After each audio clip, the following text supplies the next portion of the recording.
प्रधानमंत्री ने कहा आपदा में अवसर ढूंढना चाहिए और इससे पहले कोई और कदम बढ़ाता आपने उस दिशा में कुछ प्रयास शुरू कर दिए। कुछ कंपनियों के साथ वेबिनार हुए, उसका कोई रिजल्ट, कोई ऐसी चीज जो आप देश के सामने रखना चाहें, आज रखने की स्थिति में है यूपी सरकार अभी?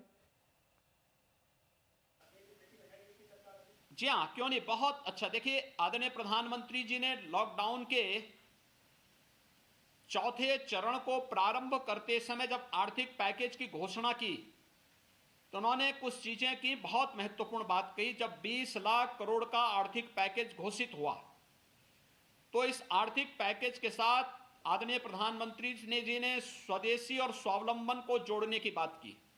स्वदेशी को स्वावलंबन के साथ जोड़ते हुए आत्मनिर्भर भारत का एक संकल्प देश के सामने रखा।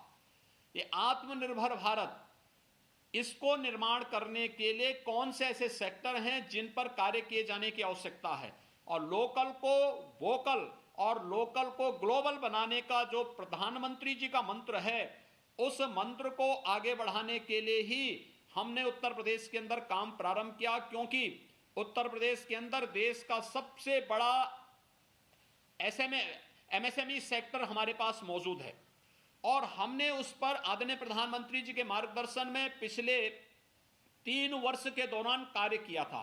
हमारी 1 डिस्ट्रिक्ट 1 प्रोडक्ट की ये नीति इसी के तहत थी, जिसमें हमने इसकी मैपिंग की थी, इसको नई डिजाइन दी थी, उसकी ब्रांडिंग की थी, उसकी मार्केटिंग की थी, और इसने हमारे एक्सपोर्ट को पिछले 3 वर्ष के दौरान 30% तक बढ़ाया है।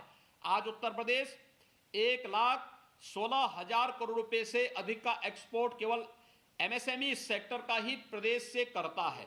ये एक उपलब्धि उत्तर प्रदेश के लिए है और उस दिशा में हमारे द्वारा किए गए इस प्रयास का परिणाम है कि जब पैकेज घोषित हुआ तो हम लोगों ने, जो हमारे यहां प्रवासी कामगार आ रहे थे, इनकी समस्या को समाधान करने, इनके समायोजन, इनके कल्याण के लिए यहां पर एक हम लोगों ने जो हमारा कामगार और श्रमिक के सेवायोजन और रोजगार के कल्याण से जुड़ा हुआ एक आयोग हम लोगों ने यहां पे गठित किया। और इस आयोग को गठन करने की प्रक्रिया के साथ ही हम लोगों ने उद्योग का सर्वे करने, उन लोगों के साथ बात, उनके जो संगठन थे उनके साथ संवाद बना करके फिर उनके माध्यम से व्यवस्थित सेवायोजन और रोजगार की गारंटी को आगे बढ़ाने की कार्रवाई को आगे बढ़ाया।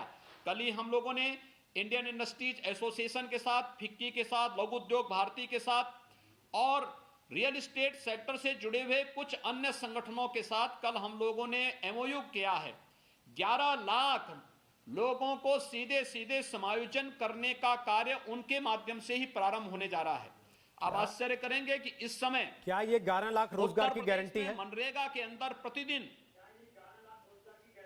हाँ, गारंटी है। ये आज तत्काल इसकी मांग है और हमने इसके लिए जितने हमारे पास 30 लाख के आसपास प्रवासी कामगार और श्रमिक आए हैं, इन लोगों की मैपिंग हमारी पैरेलल चल रही है।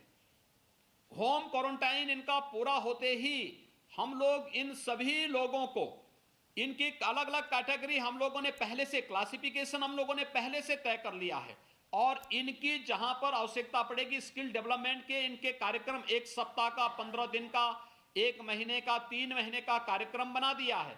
इस दौरान हम उन्हें मानदेय देंगे, टूल किट भी उपलब्ध कराएंगे और फिर जो इंडस्ट्री जिस प्रकार की उनकी आवश्यकता होगी उसके अनुसार उन्हें उपलब्ध रोजगार उपलब्ध कराने की कार्रवाई भी करने जा रहे हैं।